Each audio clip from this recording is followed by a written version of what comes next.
because I have recently taught a workshop on building fantasy worlds, and it just reminded me about the importance of place in a story when a kid is writing a story, or setting, as they will have heard it talked about at school.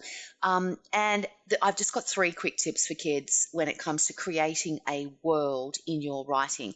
And the first one that I always say is that big pictures are built on small details. So it's about the smallest possible details will bring a story to life. And often this means, or a place to life, and often this means coming back to the 5 senses. So it's like what a character feels like being in that world, what they can taste, what they can smell, not just what they can see.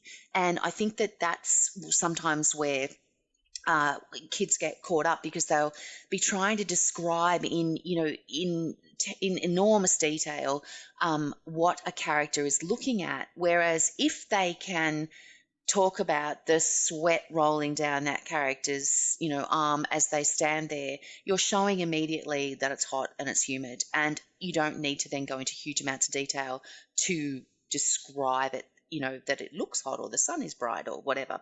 So big pictures are built on small details. Bring in all of the 5 senses, and often the easiest way to show a world or to show a setting is to bring someone new into it.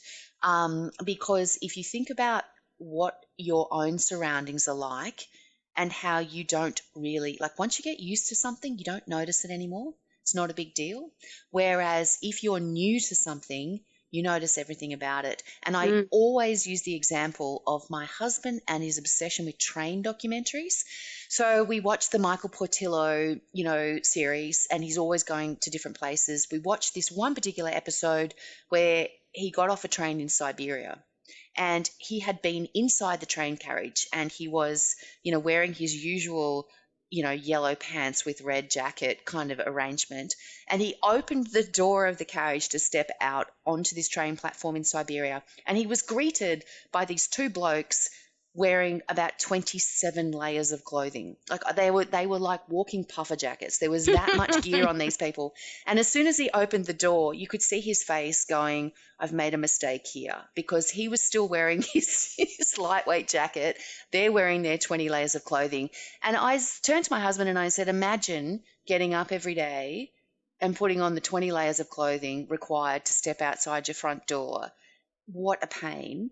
And he looked at me and said, they wouldn't even notice it. And I thought, you know what, you're right, because they just do that. They've been doing that their whole lives. They've been getting up every day, putting on 20 layers of clothing and walking out the door. You only notice it when you're doing it for the first time. So that's a tip I give the kids when I go to do my workshops. That's a great one.